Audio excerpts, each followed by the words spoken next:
All right, I want to talk about what did the early Muslims say about visiting graves, and in general, what do many of them say about it.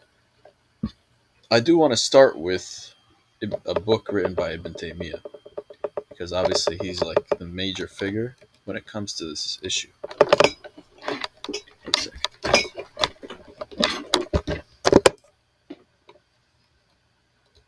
All right. So what I want to do is he wrote a book called The Great Rule in Tawassul and Wasila, and in that book he collects, I believe, hadiths relating to this issue. So I think that's a pretty important book because it's coming from the guy who really built the foundation for arguing against stuff relating to this. So I wanted to go over what he put in that book. And I want to start here with his definition of the word tawassul. The word tawassul used by the companions in this sense, and begging for his supplication and his shafa intercession is beneficial with belief in him, but without belief in him, uh, they do not need shafa, right? Essentially,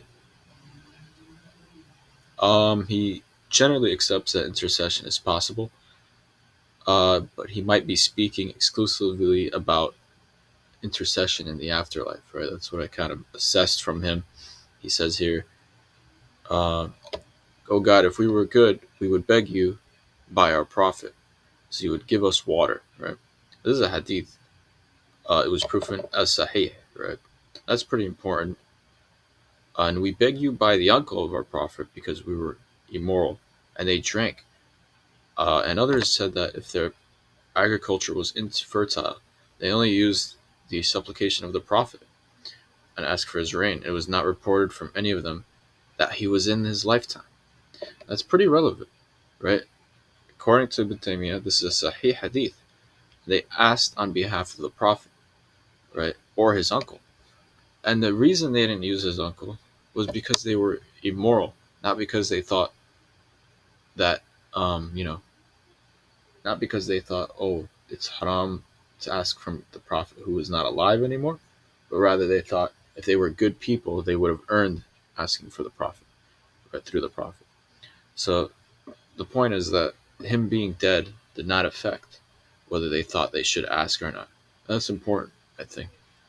And that's way different from what we hear from the Salafis, right? Because this is Umar ibn Khattab doing this.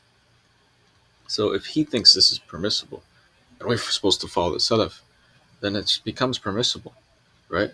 That's how it usually works in fiqh.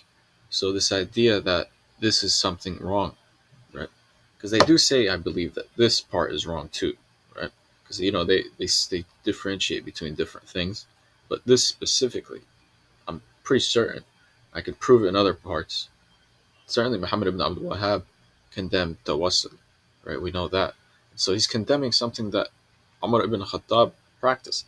And I want to show you a quote about Muhammad ibn Abdul Wahhab before I end this. So just keep that in mind that I will show you that quote, why we shouldn't really take anything from him.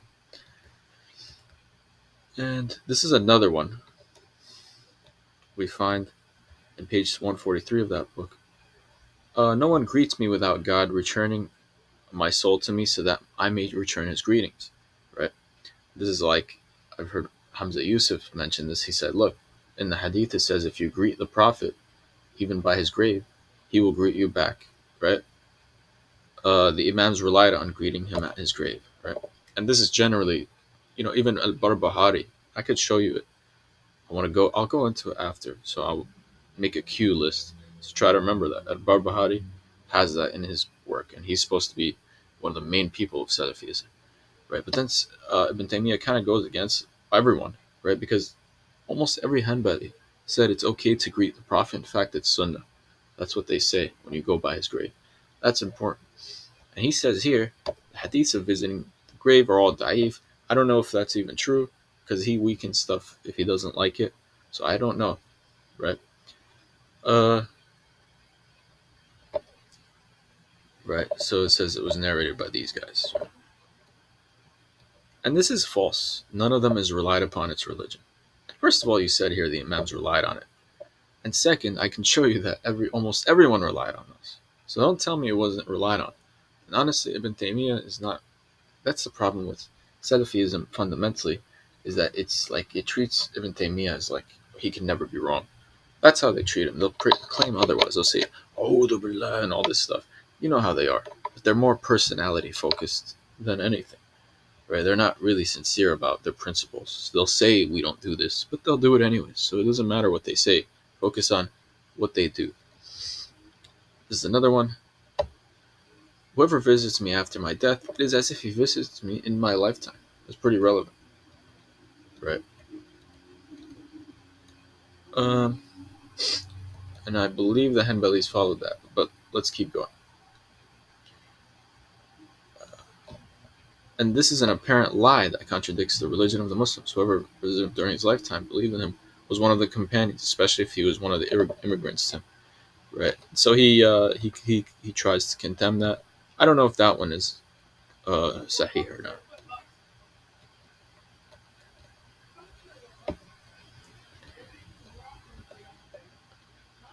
And then he transmits more hadiths relating to these matters.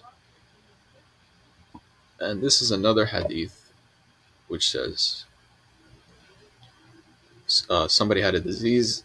So a man turned and said, God is God, God is my Lord. I do not associate anything with him. Not with him I turn to you through your prophet. Right? He said he examined his stomach, said, you have been cleared. What is your problem? And this, I believe, this is, let's try to find it because I honestly don't know who these people are. But I believe they're companions. And this is his opinion. This supplication has been narrated that the Salaf prayed with it, and it was narrated from Ahmed ibn Hanbal, right? And I do have that in my book, Ana al-Mardawi, right? I have both of these quotes, proven that they believe in these. And I believe Ibn Kathir is the one who reports it. So I don't think you can deny it as a Salafi, because to you, those are like the highest figures, because, they condemn almost every scholar. So Ibn Kathir, Ahmed ibn Hanbal, I believe even Mardawi, who's, I believe, a student. I don't know if Mardawi, no, Marwadi is different from Mardawi, right? Now he says it was forbidden by others. I'm not sure. I think he means other scholars, right? And not just the fact that the supplication achieves its intended purpose, which intends that it's justified by its area, right? In the end, I could show you Ahmed ibn Hanbal using this type of supplication. So that is another evidence against his claims. And he goes on to narrate similar hadiths. For example, I God asked through your prophet, the prophet of mercy, right? And I turned to the Lord, so God intercede for me, right? He interceded for me, so I asked God to accept the shafa of His messenger, right? This is definitely wrong in Salafi, in Wahhabism. I mean, maybe they're gonna come to the comment and be like, "You don't know what you're talking about." Look, I've read the works of Muhammad Abdul Wahhab. He makes it very clear that shafa, tawassal, all that stuff is condemned. Okay, and this is another one narrated by Bayhaqi, right? I ask you, and by the way, Ibn Uthaymeen and even Muhammad ibn Abdul Wahhab himself uses the works Sunnah al-Bayhaqi. So you can't sit here and say, oh, we don't accept that book. Oh, I ask you and turn to you through your prophet, right? Oh, Muhammad, I turn to my Lord, right? So he's using the West. At-Tirmidhi said this is good, authentic. And he says strange hadith. I don't even know if he says this, though. I can't confirm that, but this is what Ibn Taymiyyah says. But it is narrated by Nasai and Ibn Majah. And here's another one, Bukhari, right? God, I ask you, and I turn to you through the prophet, right? And these are people after the prophet is dead. So he interceded for me, and he healed me in myself. At least I believe he was dead here.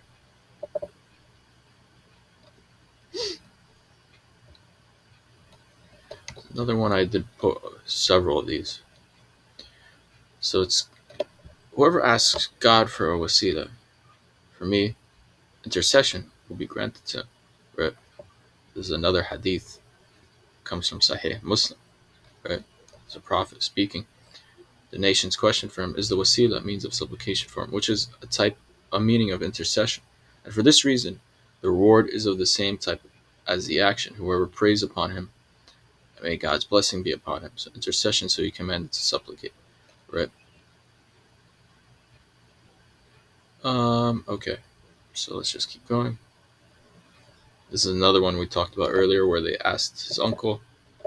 This was a supplication that was approved by all the companions, and no one denied its despite its fame, right? And so he that says himself is evidence of the affirmative consensus. And I don't know why he has to throw this in. Muawiyah, likewise in his caliphate. Okay, I get it now. He asked people for rain and water.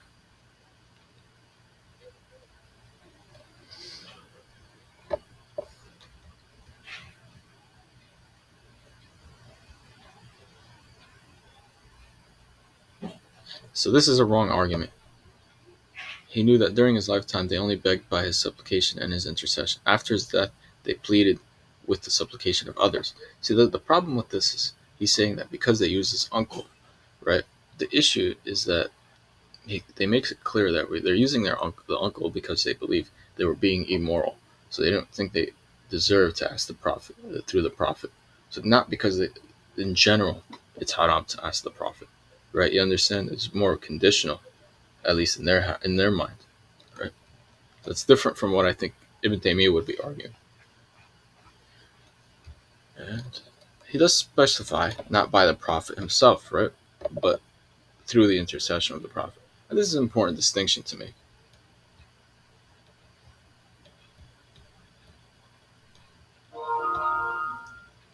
And I did write about some of the Salafi Shafis. I could go over this and make a different video if you want, or I could just go over it now. I don't know if this video is too long though. But I wrote about what the Shafis said. And Ahmed ibn Hanbal, for example. I guess I'll go over the Ahmed ibn Hanbal real quick because that's the easiest. And then I'll make another video on other stuff because I don't want it to be too long. It's a really good quote here. The Masail of Ahmed ibn Hanbal collects questions to Ahmed ibn Hanbal and his responses. Page 266, he was asked about sacrificing to other than Allah, right? And I made it clear here before I even go into this. Okay, this is from Muhammad ibn Abdul Wahhab himself. The meaning of there is no God but God. Authoritative book, right? Very authoritative book in the Salafi movement, right? Is this the same book as Kitab al-Tawheed, I believe, right? That's the same, yep. And so he says in it, he does not seek help from others, right? And he does not sacrifice to others, right? Whoever sacrificed to others has disbelieved. This is the opinion of Muhammad ibn Abdul Wahhab, the supreme authority of the Salafis, right? And I think there's another, he has 10 nullifiers of Islam, right?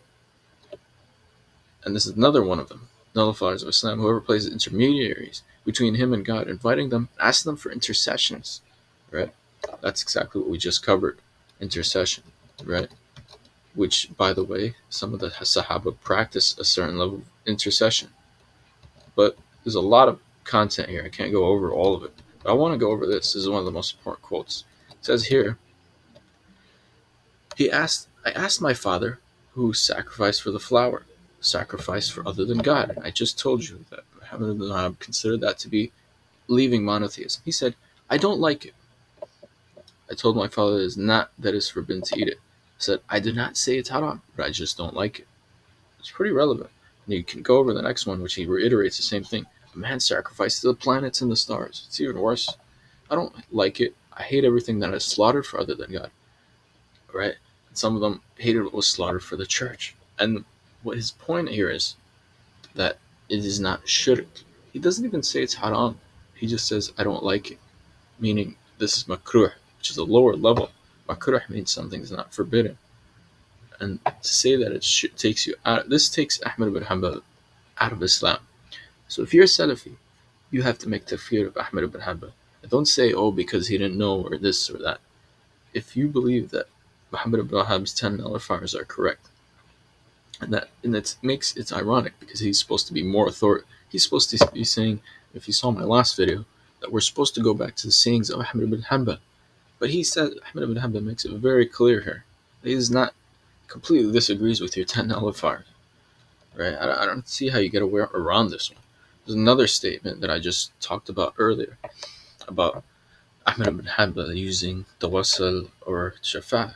Book of Insah fi Ma'rifat al-Raji' min al-Khalif, right? And this is from, I believe, Marwadi. It is permissible to seek tawassul by a righteous man, right? According to Ahmed, the Hanbali madhab, right? Imam Ahmed said, I believe this is a scholar of his time, Al-Marwada supplicates with the Prophet, right? And I want to keep going. Anyways, he said it's legitimate by consensus. But I want to show you another quote from Ahmed bin Hanbal, pretty relevant. Let's find it.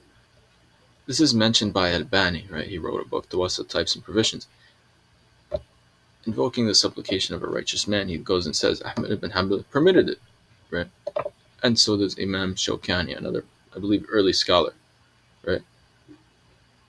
So that disagrees with the concept. And this is one of the most important ones, because this is one where he doesn't really do it through the Prophet.